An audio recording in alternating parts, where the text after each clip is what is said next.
the shrine of Our Lady, the Dobrativa, Our Lady of Grace, in Svata Dobrativa.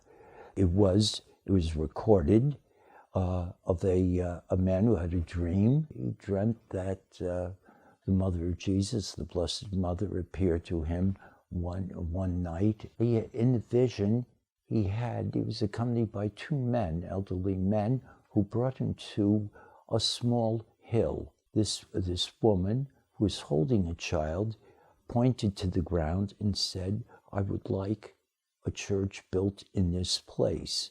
This is the dream that he had. He recognized the hill. He recognized this little summit. He was a wealthy man, Waldke von Hassenburg, so he built a church.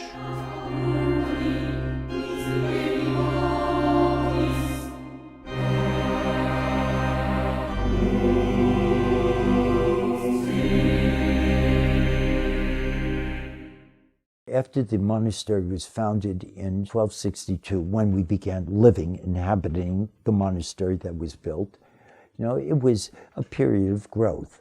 It was being the first monastery of the order, and it was in this order also that the friars kept that original spirit, of the early days. First of all, it was rural. The friars originally were eremitical. They lived in isolation in that respect and assisted, certainly when needed. That was the charism at that time. And then, of course, bad days did fall upon the order.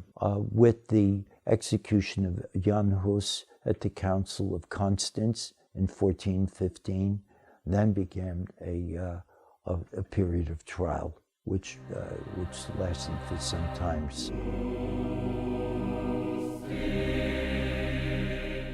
My journey, which is continued today with Dobrativa, began with Father Bill Fay when I met him after Mass one day. And a mutual friend, Mel Jurgen, brought me in to introduce me to Father Bill.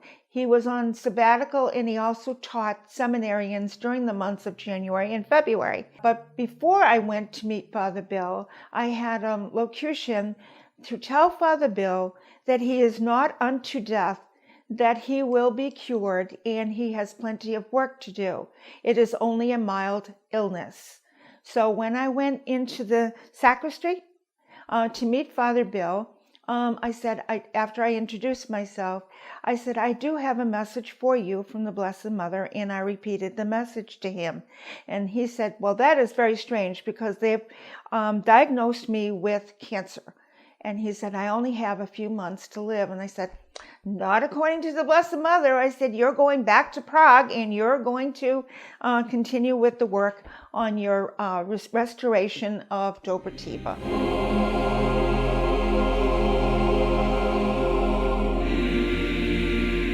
I was working in Poland at the time, and I had some very serious problems. They were escalating, and I had gone to one doctor, and he said, yes. He said, I think there's something very serious that you're going to have to take into consideration, and there's definitely an operation.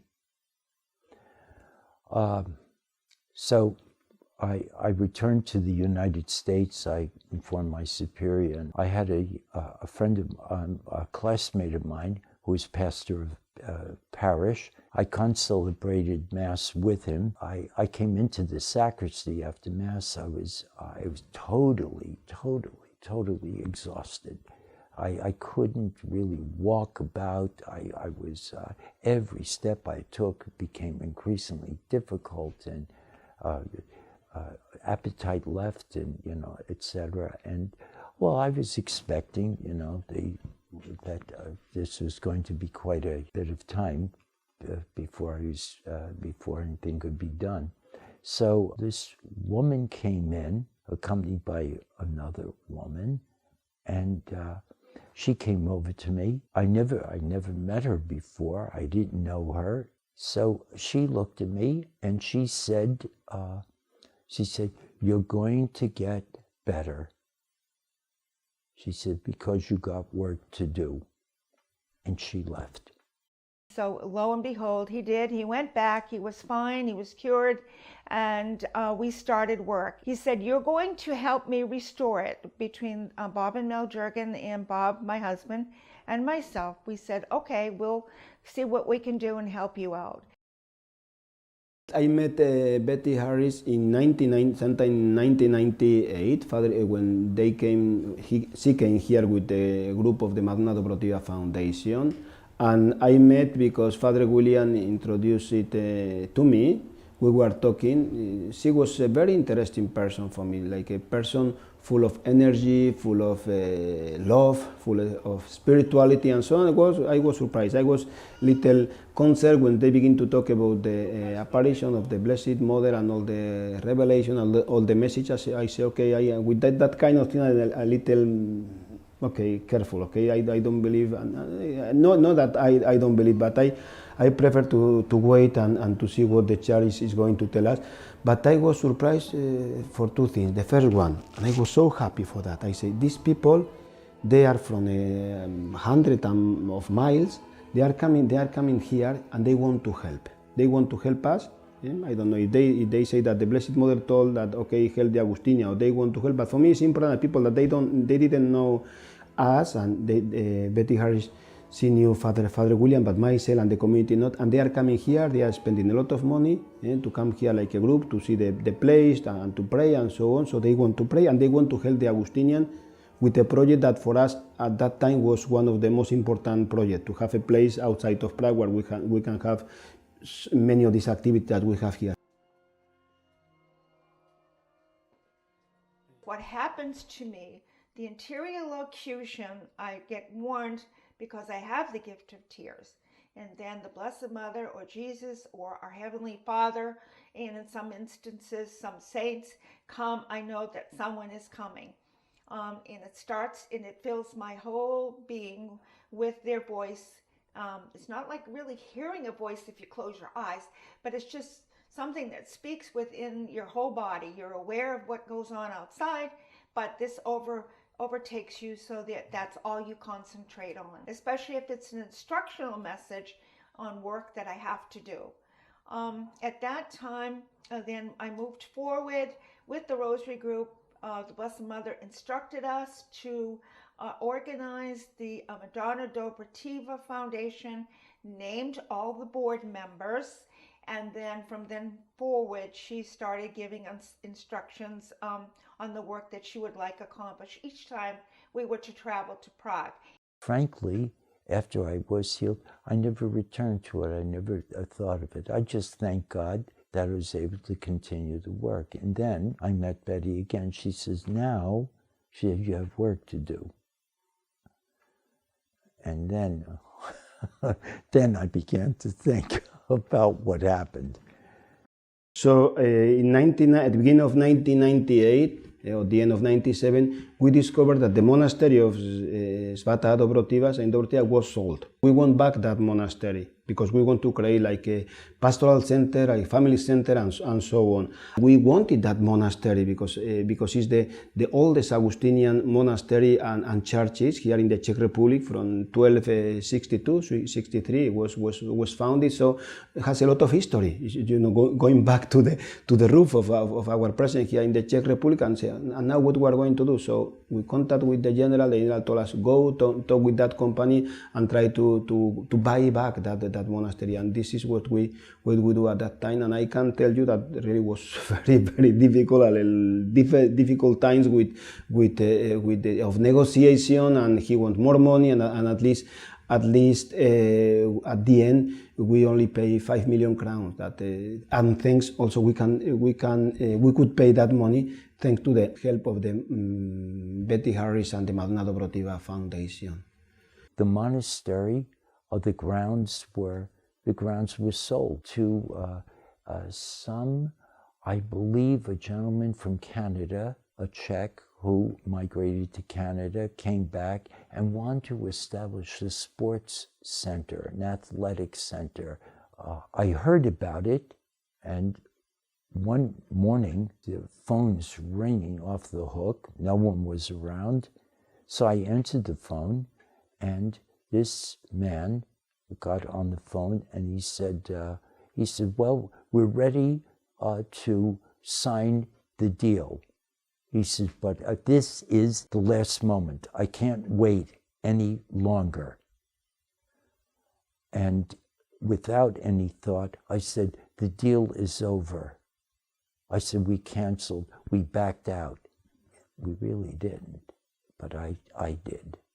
And he said, what do you mean? I said, yeah, there's no more, we're not, the place is not up for sale. It's finished. We have other plans. Okay, I'm glad you told me now. Click, and that was the end. The property had a lien on it, as did many other properties of the Augustinian order. In order to release this lien and get the property back, the Blessed Mother asked a very wonderful priest and friend of mine, Father William Hannerschwega, to provide the money for the release of the lien. He donated $150,000. $75,000 went towards the removal of the lien. She said, not a penny more, not a penny less. That was all that the person who had the lien on it was going to get.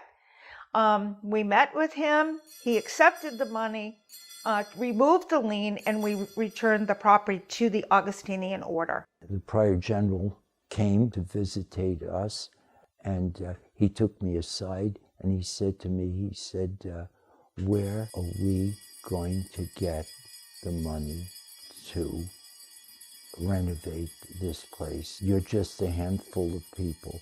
And I said, well, I'll be able to take care of that. He said, I don't really think so. I said, because we can't do it. So with that blow, we went into a meeting with a group of realtors, etc. One of the times we had to get permission from the main order of the Augustinians in Rome. So Father Augustinus and Father Bellini came to St. Thomas's, and they had a meeting. Father Bellini, I have to tell you, said there'll be no meeting unless the women leave the monastery. So we left, went into the chapel, and at that time the Blessed Mother said, you go back in there and give this message to Father Bellini that you are to sit in and get the permission and try and get this work done for me. So I went in, I said, Father Bellini, I have a message for you.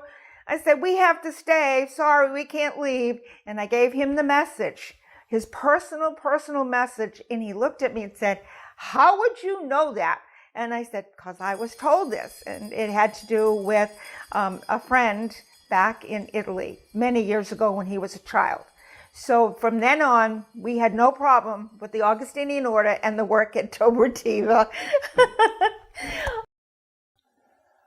And the strangest thing happened. The Prior General, looked over at me and said, we're not going to sell Dobrativa, we're going to keep it. He said, now you got the obligation of saying what you promised. You have to get the funds and everything. So, Betty, so I referred back to Betty, and she started the support system. It's been many years, long, hard work, some that we can afford to do and some we can't afford to do. We tried to raise funds for it, but it's important to the Blessed Mother, and I will continue to do this because of my dedication to her. I've dedicated the rest of my life to whatever she wants, whatever she asks. You know, she is my mother, and I love her. And I just can't do enough for her. So whenever the word comes, I keep telling her, Mother, I'm just getting too old for this. And she says, no, you're fine. You'll have the strength to go. And she gives me my orders, and off I go.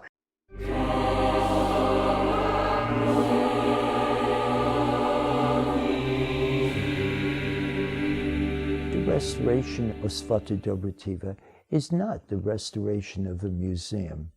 No, it's the restoration of a center where families can gather, where families can spend time. People can go and meditate and and pray, recreate, meet people who think the way they do, or perhaps don't think the way they do, and to share thoughts. That's really what Augustine would have enjoyed.